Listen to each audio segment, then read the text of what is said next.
Gérer la ménopause dans le milieu professionnel. Bonjour à toutes et à tous, aujourd'hui je vous retrouve dans une nouvelle vidéo pour vous parler de la ménopause et de la vie professionnelle. Il faut savoir que 95% des femmes de plus de 55 ans sont en ménopause. Une femme française travaille en moyenne jusqu'à l'âge de 63 ans. La ménopause peut donc impacter significativement la vie de la femme au cours de cette période de 8 ans. Alors comment la ménopause peut-elle affecter votre performance au travail? La ménopause est bien plus que le simple arrêt des menstruations. C'est une véritable transformation et pour certaines, un chamboulement et surtout une nouvelle étape dans la vie de la femme. Les effets de la ménopause sont bien différents d'une femme à une autre, mais la plupart des femmes éprouvent des symptômes qui durent en moyenne jusqu'à 4 ans. Les symptômes les plus courants susceptibles d'interférer avec la vie professionnelle d'une femme sont les troubles du sommeil, la fatigue et les douleurs articulaires, musculaires, mais aussi les bouffées de chaleur. Les femmes ménopausées peuvent constater que leur concentration et leur humeur sont également affectées. L'anxiété, les problèmes de mémoire et l'irritabilité peuvent augmenter à cette période.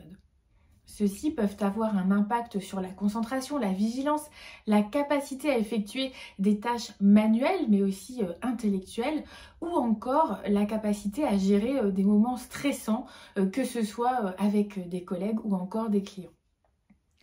75% des femmes ménopausées ont des bouffées de chaleur, ce qui peut entraîner de la transpiration et des rougeurs cutanées, notamment au visage et au niveau du buste. Travailler dans un bureau clos et surchauffé peut alors exacerber ces symptômes. D'autres affections liées à la ménopause peuvent également avoir des répercussions sur votre vie professionnelle. Cela peut être les palpitations cardiaques, les infections des voies urinaires ou encore l'ostéoporose et les problématiques cardiaques. Pour de nombreuses femmes, la ménopause n'est tout simplement pas agréable et peut compliquer la vie quotidienne et notamment la vie au travail. Alors que pouvez-vous faire? Alors cela peut vous sembler étrange d'évoquer ces problèmes avec votre employeur, mais sachez que la plupart sont plutôt compréhensifs. Et si vous travaillez dans une grosse structure, n'ayez pas peur de parler avec le service des ressources humaines et de faire des demandes qui seront en mesure de vous aider à vous sentir mieux au travail.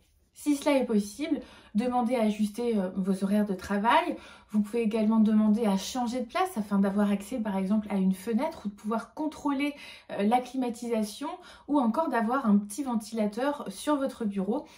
Tout cela ne peut qu'améliorer votre confort et surtout éviter que vous perdiez votre concentration. Si vous ne vous sentez pas à l'aise d'en discuter directement avec votre employeur ou la RH, pensez également au médecin du travail qui peut être un relais peut-être pour aménager, là encore une fois, votre poste.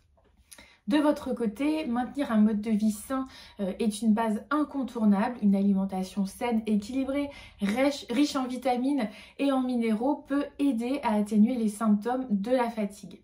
Les protéines, les bonnes sources de matières grasses et les glucides à index glycémique bas tels que les céréales complètes, semi-complètes, les légumineuses peuvent également vous permettre de mieux stabiliser votre glycémie et ainsi d'éviter des pics d'insuline et de vous aider à améliorer votre fatigue. L'exercice physique régulier, mais aussi la méditation, les techniques de gestion du stress peuvent améliorer votre humeur et vous aider à atténuer les sentiments de stress et d'anxiété.